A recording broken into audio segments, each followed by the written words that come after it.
닉 교수의 코인 이야기입니다. 암호화폐에 무작정 투자하지 말고 공부하고 내용을 알고 하시라고 암호화폐에 대한 정확한 지식을 알려드리는 채널입니다. 아시고 투자하면 좋은 결과가 있을 것입니다. 코인 투자 알고 하자.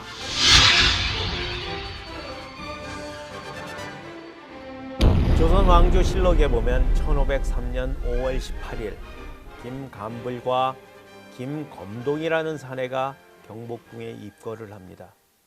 벼슬도 없는 두 사내는 어전회의까지 출석을 하는데요. 그때 왕은 제위 9년째인 연산군이었습니다. 보고사항은 이러했습니다. 납 한 근을 이용하면 은 두 돈을 재련할 수 있는데 납은 우리나라에서 나는 것이니 은을 넉넉히 쓸 수 있게 되었나이다. 이 두 사람이 발명한 재련법의 이름은 회치법이라고 하는데요. 이 발명이 세상을 바꾸게 됩니다. 이 기술이 얼마나 위대한 기술이었는지 유네스코의 세계문화유산으로 등재가 됩니다. 그런데 정작 유네스코에 등록된 것은 우리나라가 아니고 일본입니다. 일본의 이와미 은광은 굉장히 유명합니다. 한때 전 세계 은 생산의 3분의 1을 생산하던 엄청난 규모입니다. 유네스코에서 세계문화유산으로 지정이 될 정도인데요. 그 입구에 가면 안내문에 세 가지 중요한 사건이 적혀 있습니다. 1526년 광산 발견, 1533년 회치법 도입, 1543년 철포 전래. 이 세 가지 사건 중에 광산 발견만 빼고 나머지 두 개는 조선과 직접 연관이 있습니다. 첫 번째는 회치법 도입입니다. 연산군 때 김감불과 김검동 두 사람에 의해서 세계 최고의 은 재련법이 발견되었다고 했는데요. 중종 때 정권이 바뀌면서 적폐로 몰려서 이 기술의 사용이 금지되고 은광은 폐쇄됩니다.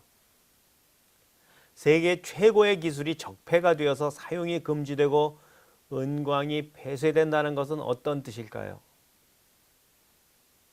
은광에서 일하던 기술자들이 모두 하루아침에 실업자가 된다는 것입니다.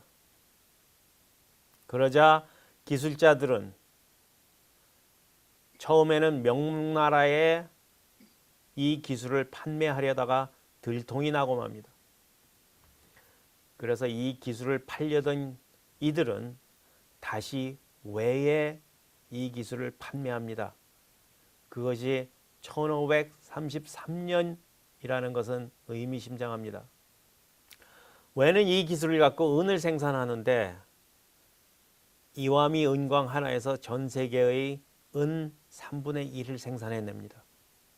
그냥 세계의 조폐공사 역할을 하게 된 겁니다.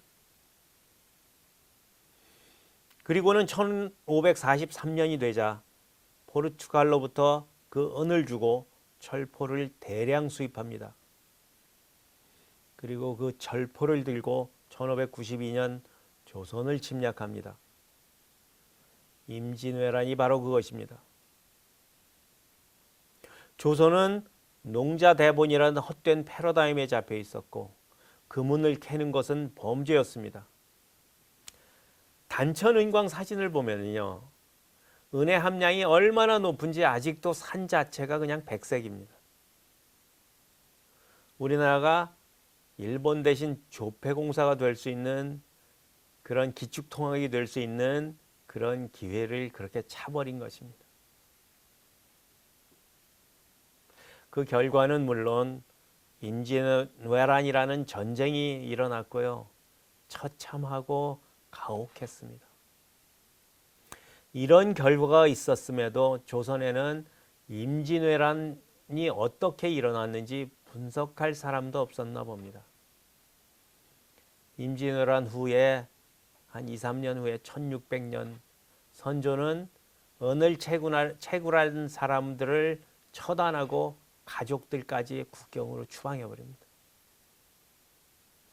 영조 때에도 마찬가지입니다. 영조 때에는 새 은광을 발견했다는 보고가 올라오지만 개발을 금지해버립니다. 이미 말씀드린 것처럼 헌종 때에는 농사에 방해된다는 이유로 그냥 금은의 채굴을 그냥 금지해버립니다. 불법인 거죠. 결과적으로 조선은 아시아에서 가장 가난한 나라의 하나가 됩니다. 반면 일본은 막대한 은을 바탕으로 세계 열강으로 나서게 됩니다. 조선이 얼마나 가난했느냐 하면 고종 황제는 자신의 국내 대신들에게 급여도 주기가 어려워집니다. 그래서 고종은 일본에게 이런저런 이권을 팔아치우는 것뿐만이 아니고 을사조약 직전에 뇌물을 2만 원을 받습니다. 지금 가치로 약 25억인데요. 다소 심하게 말해서 나라를 팔아치운 것은 고종 그 자신이었고요. 고작 2만 원에 팔아치웠다는 겁니다. 다시 한번 강조하지만 화폐와 그 원리를 무시하면 노예가 된다는 것을 역사는 증거하고 있습니다. 여러분들은 화폐에 대해서 그 원리를 잘 이해하고 있나요? 암호화폐 기술은 화폐 기술입니다, 여러분. 이 기술을 무시하고 자의적인 잣대를 대고 이것들을 대부분 불법화하려는 분들이 있습니다. 저는 그분들에게 부탁드립니다. 자손까지 노예 대물림할 수 있는 위험한 짓은 제발 하지 마시라고 합니다.